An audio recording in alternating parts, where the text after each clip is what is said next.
All right, so today the question is, what is the common, one of the big, there's a lot of them, but there's one of the biggest common misconceptions of yoga. What is it? And the answer is that it's all about flexibility. And yes, it's like you're going to get flexible. Yes, that is true.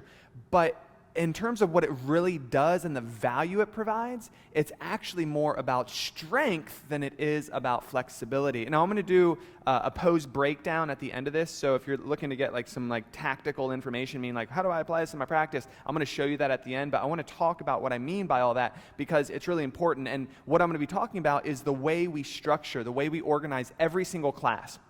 And the way we do it is based on the myofascial lines of the body. Now, what are myofascial lines? They're essentially these lines of connective tissue. If you've ever, it's always the worst analogy ever as far as yoga people, because there tends to be more of the vegans and the people who don't eat meat for philosophical reasons of nonviolence and all that stuff. And that's not this conversation because we have differing opinions on that, which would be interesting as yogis to have a different opinion about that. But if you look at chicken, right here it is. If you look at chicken and the sinew that's around it, that white kind of filmy material that encapsulate the meat of the chicken, if you ever buy chicken, that is part of connective tissue. Well, it's all, and connective tissue, these myofascial lines, is also the muscle itself. And so you have these lines of muscle and the things that wrap around muscle and connect muscles to bones, right? The tendons and the ligaments, the soft tissue that connects bone to bone, right? And these things run all the way up the body and around the body, and what Thomas Myers calls these traceable meridians. I'm going to nerd out with you just for a second. Stay with me because we're going to get to that pose breakdown to give it what is this actually, what does this mean for me in my life in yoga, and how is this going to apply? But so Ida Rolf, she was the founder of a modality called Rolfing. It is basically a style of massage. It's not they would probably she would probably turn over in her grave right now if she heard me just say it's a style of massage. It's a modality of body work that is designed to help release adhesions and trigger points in these myofascial lines. Now, there are lines that are connected, and there are 7 of them. You have the functional line, and you have the arm lines, and you have the superficial front line, you have the superficial back line, you have the lateral lines, you have spiral lines, and then you have the deep front line. Now, the reason I mention all that is the way every single one of our classes is organized is based on how these myofascial lines should be accessed, meaning we want to work meaning strengthen and stretch the more superficial aspects of those lines, and those are the functional and the arm lines are the most superficial. And what I mean superficial means that which is closest to the skin, right? Not in the deep core of our body, but out towards the periphery, towards the skin itself. Now, in from that, and it's hard, I'll make these categorizations it's in from that, but if you really look at it, a lot of them kind of weave in and out of each other. But then you have the superficial front line, superficial back line, and lateral lines.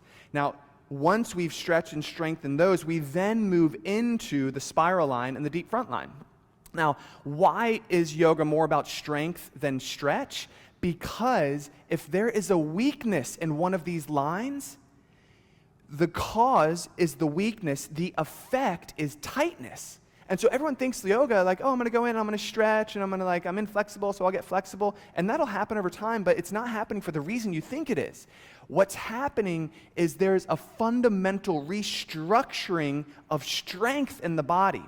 Now, the deep front line, it's like the core of our core. In our teacher trainings, we have these visual images of these lines, and if you look at the deep front line, it is it's like there's volume of it. It is it takes up space in the body, and it runs from the arches of the feet up through the inner calves, up through the inner thighs, the pelvic floor, going up parts of the diaphragm, part of the sac of the heart. It runs all the way up through the sides of the necks, the SCMs. Anyway, my point is, if that line is weak, the superficial lines tighten to do the work that the deep front line is not doing. And so if you are chronically tight, it could be your like lifestyle. You may run all the time, you may lift weights all the time, and that's your thing. And yoga can help you, and it helps you because you may not be like deficient in strength. Although what's really interesting is a lot of people who like lift heavy, they are deficient in the core of their core. Like they look super like ripped and strong, but if you looked inside their deep front line, there's inherent weaknesses. So strengthening the deep front line will then allow the other lines, the more superficial lines, the superficial front, superficial back, and lateral lines to relax, because now what's signaling from the deep front line is, hey, I got this. You're good. Relax. And then as they relax, you'll feel this new freedom of movement. So yoga is, yes, it's about flexibility. I just posted that because I want like to get your attention, but it is honestly more about strength, because strength will last longer when you focus on strengthening the deep front line. Because then when that's strong and the core of your core is supporting itself, it's like the support for the spinal column, right? Literally like the core of your core is now strong enough to support itself. You'll feel more relaxed because then the other lines can soften. They can actually relax. This is why we do every part of the methodology, what we call the therapeutic vision. It's all about stretching and strengthening, I'll say it better, strengthening and stretching these lines so that we keep fluidity moving in our bodies. We keep the musculature that's meant to glide across each other, gliding across each other. Think about if this is weak and I'm constantly in this fixed position this way, what happens, these superficial lines tighten, and as they tighten and you're not moving, they stop gliding, and all of a sudden you experience all this pain simply because the cause of weakness, right? The cause is weakness. The effect is tightness. There's a saying that we use, weakness precedes tightness. And this is what's so important, understanding this. Like as a practitioner, do you need to know this? We think yes. Because when you understand that, you understand like why we're doing what we're doing. It's why we're so consistent in the sequencing that we do. And it's because we care more about getting you out of pain and out of tightness than we do about like giving you a one-armed handstand experience. Because the value of that in our lives is way, way, way more valuable, right? To be able to like live healthy and happily and keep doing the things we love to do in our lives for as long as we are living and breathing, that's why we follow this methodology. That's why we're so consistent with it, is because it's been tried and true, not just from Ida Rolf, but Thomas Myers, who took up her work, and then he applied it not just to the manual arts of massage and Rolfing. He then started teaching it to movement arts and yoga people and other people like Pilates people and all the people who are like teaching people how to move, and it just applies across the board because it's something that we all have. Okay, so now you understand the why of it. What does this mean? So let me just show you real quick. So the deep front line, John, let me check and make sure I'm still in camera. Am I too tall now? Am I too tall? Can you see me? Can you see me? Am I too tall?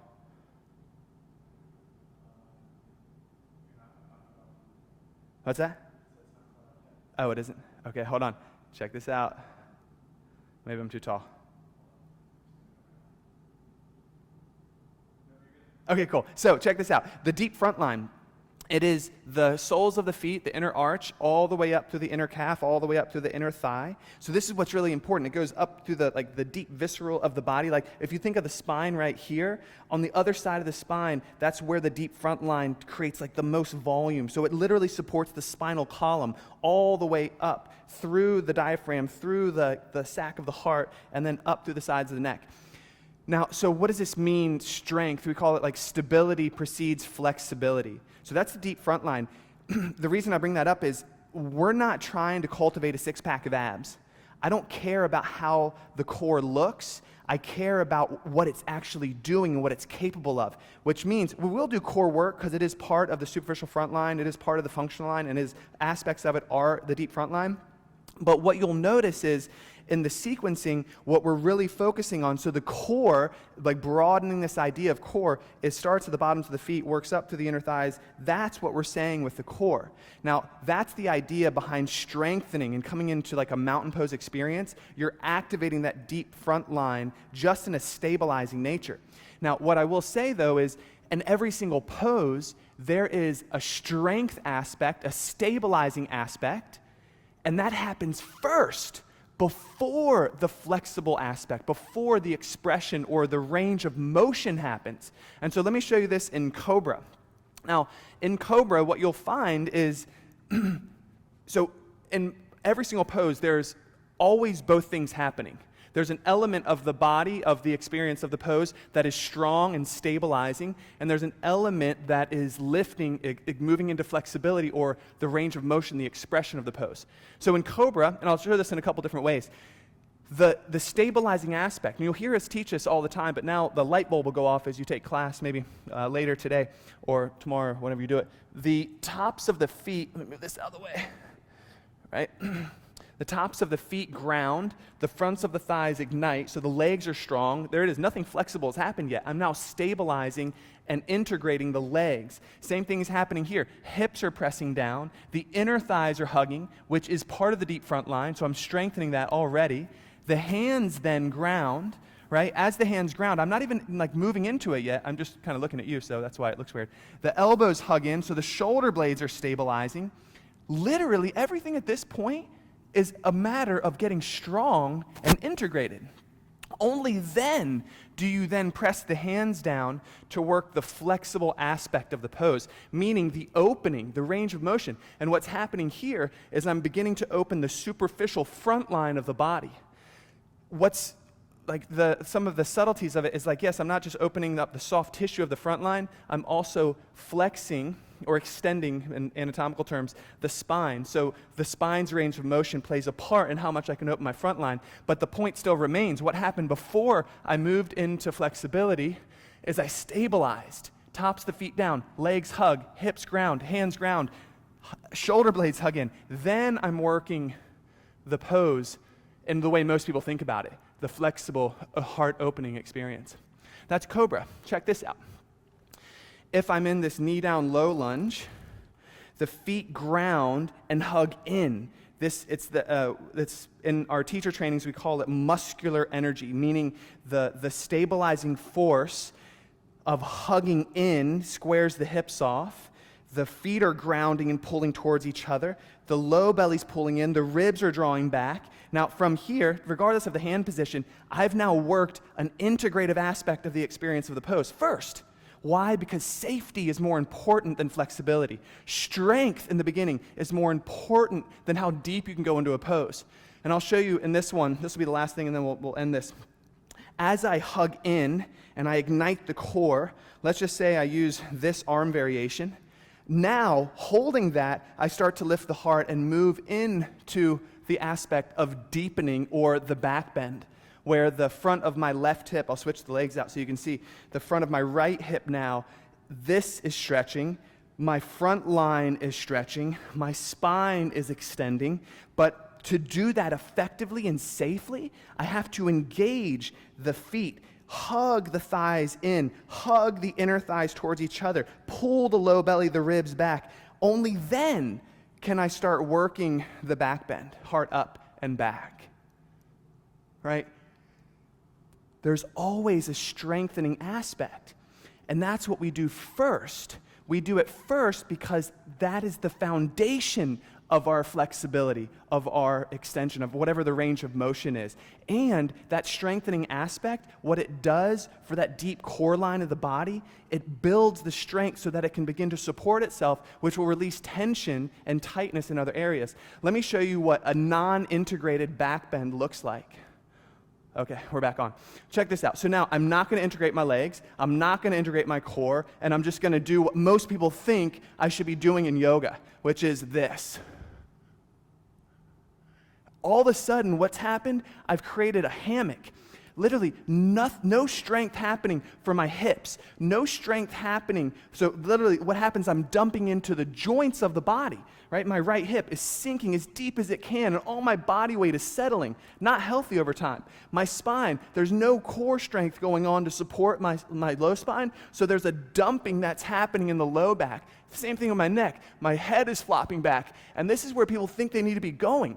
And my point is, if you go there time in and time out, you have a very short shelf life in yoga. Because two things are going to happen. You're going to eventually work through all of the soft tissue restrictions, all of the limitations that are born from just muscles that are tight and overworked.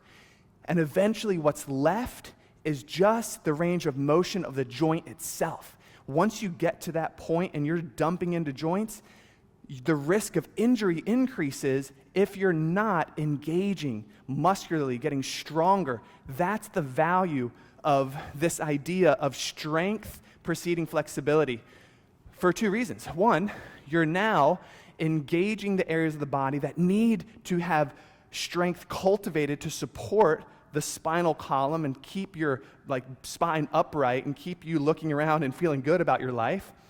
And two, for longevity, for sustainability over the life of your practice, that muscular action, that stabilizing force of engaging is how we keep that freedom of movement going for as long as we want to practice. My aim is to be healthy at 100. And so I practice right now at the age of 40 with an eye on what 100 is going to look like.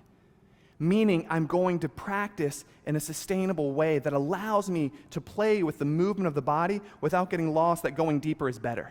Because some of us at some point, every one of us, not some of us, every single one of you, if you practice long enough, you will get to a point where the soft tissue of the body is no longer restricted. You're going to get to a point where you can open up so much that the only restriction left is just how your skeletal system is. And once you get to that point, you can lightly work into that compression, meaning bone pressing into soft tissue, pressing into the bone, because it can stimulate calcium deposits and bone strength. But if our aim is to always go deeper and more flexible, then at some point you're going to go so deep that you injure yourself. And that's not the aim. All of a sudden, the very thing that should free us has imprisoned us in pain. And that's the idea behind strength preceding flexibility. Questions at this point, or if this was valuable, will you comment yes, or hashtag value, or a buddy of ours, a coach, is smash that love button, smash that like button. Oh my God, it's so good. Hey John, will you get the main camera off? No, but in all seriousness, that was long. I didn't actually plan on going that in depth to some of this stuff, but I thought it was valuable, and especially because we're doing these live classes all the time. Some of you hear it when the studio is open, and you're like, yeah, I get it. And maybe some of you have even done our teacher trainings. You're like, yes, I remember that information. I'll have John look, because I can't see what's going on in Facebook land. But if that was valuable, let me know. If you have a question about it, let me know. I'll stay on for a couple minutes and see if I can answer any questions. If you're watching this as a replay, once I cut this live stream off, please ask questions, or if this was valuable for you, oh my God, I never knew that. That's really awesome. Let me know, because it'll help us. Any comments that you give, and when we look at the number of likes, the number of loves, not as self-validation. My sense of self is not tied to the number of likes and comments, but it does indicate if we're giving information that is valuable to you. So any of your responses are super valuable. Thank you.